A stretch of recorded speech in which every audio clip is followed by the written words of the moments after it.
وحده والصلاة والسلام على رسوله من لا نبي بعده أما بعد فقد قال الله تبارك وتعالى في القرآن المجيد والفرقان الحميد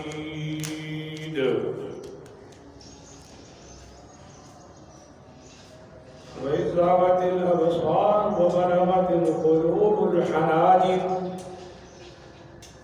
صدق الله وصدق رسوله النبي الكريم الأمين المكين الرؤوف الرحيم سبحان اللہ. وقال الله تبارك وتعالى في شأن حبيبه إن الله وملائكته يصلون على النبي يا أيها الذين آمنوا صلوا عليه وسلموا تسليما. صلاة والسلام عليك يا رسول الله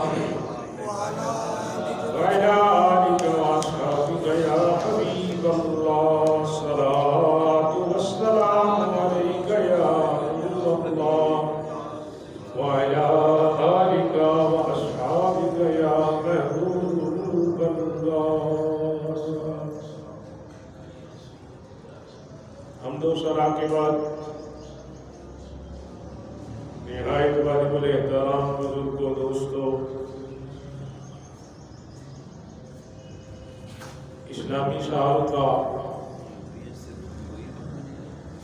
ماہ مقدس ذی القعدہ شروع ہو گیا. آج ذی القعدہ کا پہلا جمعہ ہے.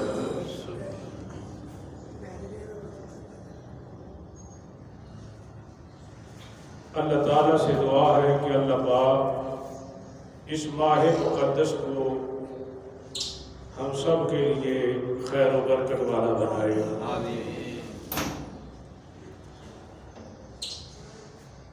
یہ ماہ ذی القعدہ وہ مہینہ ہے جس مہینے میں اسلام کو سربلندی عطا ہوئی، مسلمانوں کو سرفرازی ملی، اور اسلام کا ایک ایسا واقعہ جو اس مہینے ذی القعدہ میں ہوا جس کے بعد اسلام چہار دانگ عالم میں پھیل گیا. سبحان اللہ. اس مہینے 5 ہجری کو غزوہ احزاب، جسے غزوہ خندق بھی کہتے ہیں، اس مہینے کے اندر یہ غزوہ مدینہ منورہ میں ہوا. اس غزوے کا ذکر قرآن پاک میں 5 مقامات، کم و بیش 5 مقامات پہ قرآن میں اس غزوے کا ذکر آیا، اور ایک پوری سورت اللہ پاک نے اس واقعے پر، اس کا نام غزوہ احزاب، سورہ احزاب ہے. سورہ احزاب، یہ پوری سورت اس واقعے کی یاد میں اس کا نام رکھا گیا. سورہ آل عمران آیت نمبر 26-27، سورہ نساء آیت نمبر 51-55، سورہ احزاب آیت نمبر 9-25، سورہ نور اس کی آیت نمبر 62-64. یہ صورتیں سورہ بقرہ شریف کی آیت نمبر 24 میں، ان تمام صورتوں میں اس واقعے کا ذکر آیا. تو پتہ چلتا ہے یہ واقعہ کتنا اہم ہے. اور یہ خالی ایک واقعہ نہیں ہے. غزوہ احزاب، غزوہ صرف ایک واقعہ نہیں ہے بلکہ اس میں قیامت تک کے لیے مسلمانوں کی رہنمائی کی گئی ہے، قیامت تک کے لیے رہنمائی کا سامان ہے۔ اب میری طرف توجہ کریں گے تو جو آیت کریمہ میں نے پڑھی ہے اس پہ ذرا غور فرمانا۔ اللہ فرماتا ہے یہ کس قدر عظیم اور کس قدر مسلمانوں پر امتحان کا واقعہ تھا۔ فرمایا وَإِذَا زَاغَتِ الْأَبْصَارُ، جب آنکھیں پتھرا گئی، آنکھیں پتھر ہو گئی، آنکھیں پتھرا گئی، وَبَلَغَتِ الْقُلُوبُ الْحَنَاجِرَ، اور کلیجے جو تھے نا یہ منہ کو آ گئے تھے۔ اس سے آپ کو اندازہ ہونا چاہیے کہ یہ جو غزوہ ہے، یہ جو واقعہ ہے یہ کتنا عظیم ہے۔ رب فرماتا ہے کہ آنکھیں پتھرا گئیں، کلیجے منہ کو آ گئے۔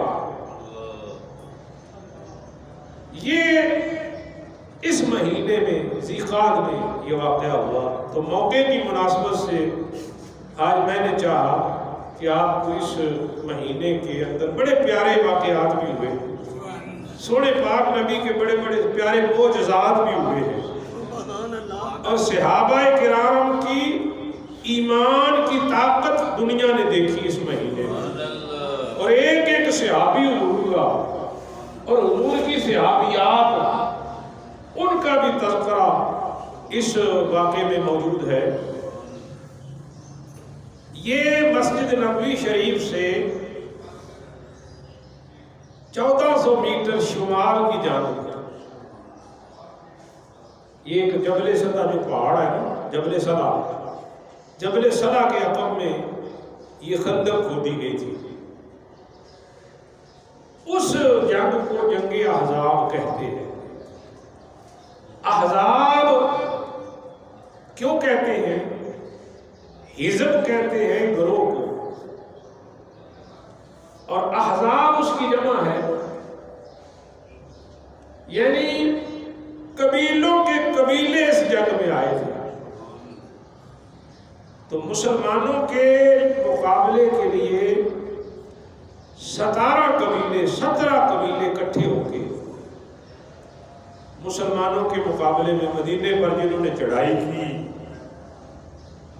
اس وجہ سے قبیلے کو حزب کہتے ہیں اور قبیلوں کو احزاب کہتے ہیں۔ یہ جنگ ہوئی کیوں؟ آخر ہر کسی چیز کی وجہ ہوتی ہے، تو اس کی جو بنیادی اور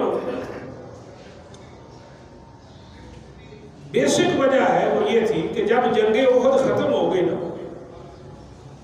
2 ہجری کو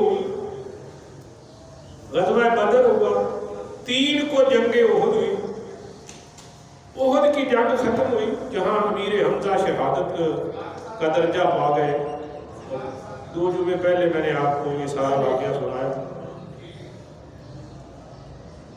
تو مدینے کے جو یہودی تھے نا، جنہوں نے خیانت کی تھی حضور سے اور مسلمانوں سے، قبیلہ بنی نذیر، حضور نے فرمایا اب تم مدینے نہیں رہ سکتے، مدینے سے چلے جاؤ۔ ان یہودیوں کو مدینے سے نکال دیا گیا تھا کہ تم نے ہمارے ساتھ خیانت کی ہے، تم نے ہمارا ساتھ نہیں دیا، تم نے کافروں کا ساتھ دیا، لہذا جب تم مدینے کا دفاع نہیں کر سکتے تو پھر رہ بھی نہیں سکتے۔ یہ قبیلہ بنو نذیر مدینے سے گئے اور خیبر میں جہاں یہودی تھے یہ وہاں پہنچ گئے، اور ان کا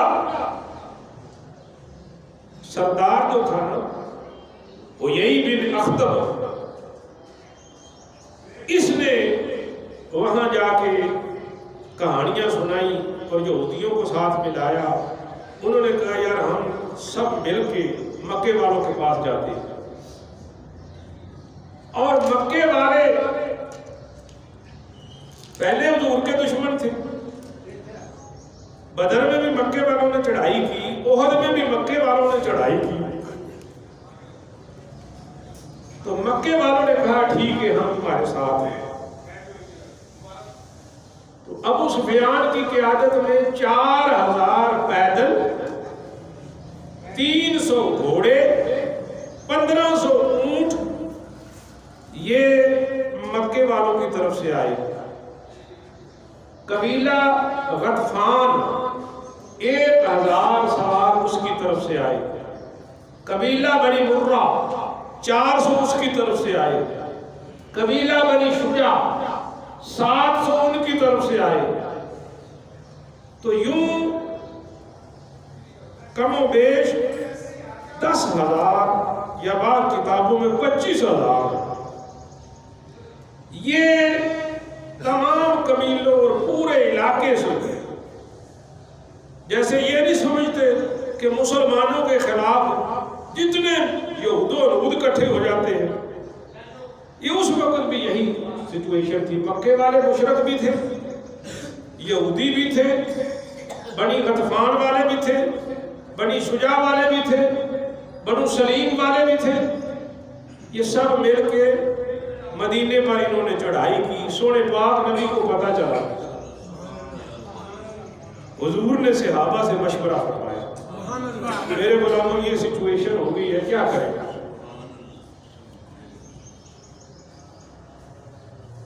اس وقت حضرت سلمان فارسی، سب کہیے رضی اللہ عنہ، وہ عرض کرتے ہیں یا رسول اللہ یا حبیب اللہ، آقا مدینے کے 3 طرف بند رستے ہیں، پہاڑ ہیں، ایک طرف کھلا رستہ ہے، تو ہم اس کھلے راستے پر اگر خندق کھود دیں تو خندق جب کھد جائے گی اندر وہ آ نہیں سکیں گے، تیروں اور پتھروں کی لڑائی ہوگی، وہ ہم لڑ لیں گے۔ سونے پاک نبی صلی اللہ علیہ وسلم نے اس تجویز کو پسند کیا، کیونکہ یہ پہلے کبھی عرب میں ایسا واقعہ نہیں ہوا تھا۔ خندق والا، خندق ایران میں، تو حضرت سلمان فارسی چونکہ ایران کے رہنے والے تھے، تو عرض کرتے ہیں یا رسول اللہ ہمارے علاقے میں دفاع کے لیے یہ ترکیب ہوتی ہے کہ خندق بنا دی جاتی ہے۔ سرکار نے فرمایا کہ ٹھیک ہے، لیکن اس وقت کیفیت کیا تھی مسلمانوں کی؟ 3000 ٹوٹل مسلمان تھے جو جوان تھے، اور ادھر 25,000 یا 10,000 کم و بیش روایتیں ہیں۔ سونے پاک نبی صلی اللہ علیہ وسلم نے اس تجویز کو پسند فرمایا، تو خندق کھودنے کے لیے حضور نے 10 صحابہ کی ڈیوٹی لائی، 10 صحابہ، اور 5 میل 5 کلومیٹر کی خندق، 15 فٹ گہرائی اور چوڑائی اتنی کہ سوار اوپر سے نہ گزر سکے، یہ خندق تھی۔ اب مسلمانوں کے پاس گزار بھی نہیں تھے، یہ تو زمانہ نہیں تھا۔ اللہ آپ کو مدینہ دکھائے، مدینے کی پتھریلی زمین ہے، وہاں خدائی کرنی یہ کوئی آسان کام تو نہیں تھا۔ پھر نہ ان کے پاس گزار تھے، نہ نیچے سے مٹی اٹھانے کے لیے۔ تو سنو اس پورے واقعے کو اللہ نے قرآن کی زینت بنایا۔ حضور نبی کریم صلی اللہ علیہ وسلم نے 10 صحابہ فرمایا 20 ہاتھ، 20 ہاتھ تم نے ایک کے حصے میں 2 ہاتھ خندق آئی، 20 ہاتھ خندق کھودنی ہے 10 بندوں نے، یا 10 ہاتھ۔ تو خندق کھودنے کے لیے صحابہ کہتے ہیں ہمارے پاس ادھار کوئی نہیں تھے، ہم نے کہیں سے ادھار پکڑے، کہیں قبیلوں سے، ان کو بتائے بغیر ہمیں ضرورت ہے تو ہمیں یہ ادھار دو۔ صحابہ کے پاس ٹوکریاں نہیں تھی، ٹوکریاں جن پہ ڈال کے مٹی اوپر نکالتے۔ تو روایت میں آتا ہے ابو بکر صدیق کپڑے میں مٹی ڈال کر، کپڑوں میں، اپنے کپڑوں میں مٹی ڈال کے اوپر نکالتے تھے۔ اور یہاں سن لو، پتھریلی زمین، سردی کا موسم، سخت سردی جاڑے کا موسم، رسول پاک صلی اللہ علیہ وسلم نے سب سے پہلا کدال خود چلایا، اور صحابہ کہتے ہیں یہ تاریخ کا عجیب منظر تھا کہ سونے پاک نبی نے اپنی دستار بھی اتار کے رکھ لی، اپنی قمیص بھی اتار کے رکھی، اور ایک مزدور کی طرح، حضور مزدور کی طرح مٹی اٹھا رہے ہیں، مزدور کی طرح۔ اسلام یوں ہی نہیں ہمیں مل گیا، حضور کے جسم اقدس پر مٹی لگی ہے، حضور کے بال مبارک جو ہے نا، سینے کے بال، یہ گرد سے، مٹی سے ڈھپ گئے، اور اس مرحلے میں صحابہ کرام نے اسلام کی خاطر، دین کی خاطر، بغیر کسی مادی مدد کے چھوٹے چھوٹے اوزاروں سے خندق کھودنی شروع کر دی۔ اور حضرت سلمان فارسی، کیونکہ آپ جانتے تھے اس فن کو، آپ نے اکیلے 10 بندوں کا کام کیا، اکیلے سلمان فارسی نے۔ اب یہاں سونے پاک نبی کا پہلا انعام سلمان کے لیے، جب حضرت سلمان فارسی اکیلے 10 بندوں کا کام کر رہے ہیں، تو انصار مدینہ کہتے ہیں سلمان منا، سلمان ہم میں سے ہے، یہ ہمارا ساتھی ہے۔ بندہ کوئی بڑھ بڑھ کے کام کرے نا تو لوگ اس کو اپنے ساتھ ملانے پر فخر کرتے ہیں۔ تو سلمان نے بڑھ بڑھ کے کام کیا، 10 بندوں کا اکیلے نے کام کیا، تو انصار مدینہ کہتے ہیں یہ سلمان منا، سلمان ہمارا ہے، ہم میں سے ہے۔ مہاجرین کہنے لگے نہیں، یہ بھی ہجرت کر کے آیا ہے، سلمان منا، یہ سلمان ہم میں سے ہے۔ حضرات محترم، یہ محبت کی بات ہے، یہ پیار کی بات ہے کہ باہر سے بندہ آتا ہے، فارس سے، اور انصار والے کہتے ہیں ہم میں سے ہے، مہاجر کہتے ہیں ہم میں سے ہے۔ دونوں میں تکرار بڑھی تو نبی کریم نے فرمایا فیصلہ ہم کر دیتے ہیں۔ اب نبی نے جو فیصلہ کیا نا، ذرا سن کے جسے سمجھ آئے وہ بولے۔ حضور نے فرمایا تم اختلاف نہ کرو، فیصلہ میں کر دیتا ہوں۔ سلمان نے اکیلے 10 بندوں کا کام کیا، انصاری کہتے ہیں ہم میں سے ہے، مہاجر کہتے ہیں ہم میں سے ہے۔ حضور فرماتے ہیں سلمان منا، سلمان منا اہل البیت۔ حضور فرماتے ہیں سلمان مجھ میں سے ہے، ہم میں سے ہے، اور میں نے اسے اپنی اہل بیت میں شامل کر لیا۔ سلمان منا اہل البیت، سلمان میری اہل بیت میں ہے، خونی رشتہ نہیں ہے، خونی رشتہ نہیں ہے، زبان بھی اور وطن بھی اور، لیکن یہ بڑے نصیب کے ہیں فیصلے، یہ بڑے کرم کے ہیں فیصلے، یہ بڑے نصیب کی بات ہے۔ تو سب سے پہلا انعام حضرت سلمان فارسی کو ملا۔ سرکار نے فرمایا سلمان منا، یہ سلمان مجھ میں سے ہے، ہم میں سے ہے۔ دوسرا بڑا معجزہ اس خندق کے، اب وہاں خندق نہیں ہے، لیکن مدینہ شریف میں جاؤ تو وہاں جو میوزیم ہے نا، وہاں انہوں نے خندق بنا کے نا لوگوں کے لیے زیارت کے لیے رکھی ہوئی ہے۔ اس میوزیم میں وہ کتنی گہری تھی اور وہاں کیا کیا، اس خندق کے اندر سونے پاک نبی کی عظمتوں کا پہلا مظاہرہ ہونے لگا ہے۔ صحابہ سارے آئے، یا رسول اللہ بڑی مشکل آ گئی ہے، خندق تو کھودی جا رہی ہے لیکن حضور ایک چٹان ایسی آ گئی ہے، ایک پہاڑی نکل آئی ہے خندق میں سے، زور لگا کے بیٹھ رہے ہیں حضور، وہ وہاں کدال ہی نہیں چلتا، وہ ٹوٹ ہی نہیں رہی، حضور مشکل میں پھنس گئے۔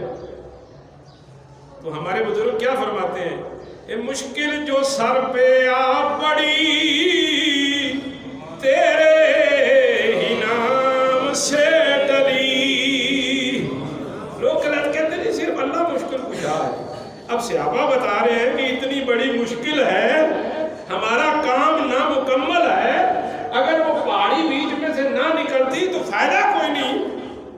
اس مشکل کے وقت حضور کی بارگاہ میں اب سرکار نے آگے سے یہ نہیں فرمایا کرو میں بھی دعا کرتا ہوں تم بھی کرو، حضور فرماتے نہیں آؤ، آج میں زمانے قیامت تک کے لیے آنے والوں کو اپنی شان بھی دکھانا چاہتا ہوں، اپنی شان۔ اور یہاں سے یہ بھی پتہ چلتا ہے کہ مقام اور ہے، شان اور ہے، امتحان اور ہے، شان اور ہے، امتحان۔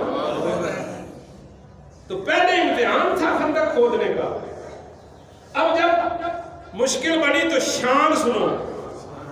حضور نبی کریم صلی اللہ علیہ وسلم نے وہ کدال پکڑا، سرکار نے فرمایا اللہ اکبر، کیا فرمایا؟ دونوں منہ سارے کیا فرمایا؟ اللہ اکبر کہہ کے ضرب لگائی تو تیسرا حصہ وہ پہاڑی ٹوٹ گئی اور بجلی چمکی، کڑک نکلی، ایک چمک نکلی، تو سرکار فرماتے ہیں میں نے شام کے محلات دیکھ لیے، تیسرا حصہ ٹوٹ گیا۔ سرکار نے پھر دوسری ضرب لگائی، 2/3 ٹوٹ گیا وہ پہاڑ۔ حضور نے فرمایا اللہ اکبر، پھر تیسری ضرب لگائی، آقا نے تیسری ضرب لگائی تو وہ ساری پہاڑی ٹوٹ گئی، جو سارے صحابہ مل کے نہیں توڑ سکے، میرے آقا نے، صحابی کہتے ہیں ریزہ ریت بن گئی، ریت کی طرح اڑ گئی۔ تو سیدنا سلمان فارسی عرض کرتے ہیں یا رسول اللہ، تاریخ طبری میں یہ واقعہ لکھا ہے، یا رسول اللہ آپ نے 3 بار اللہ اکبر کہا اور یہ روشنی اور چنگاری نکلی۔ حضور فرماتے سلمان پہلی بار میں نے ضرب لکھا،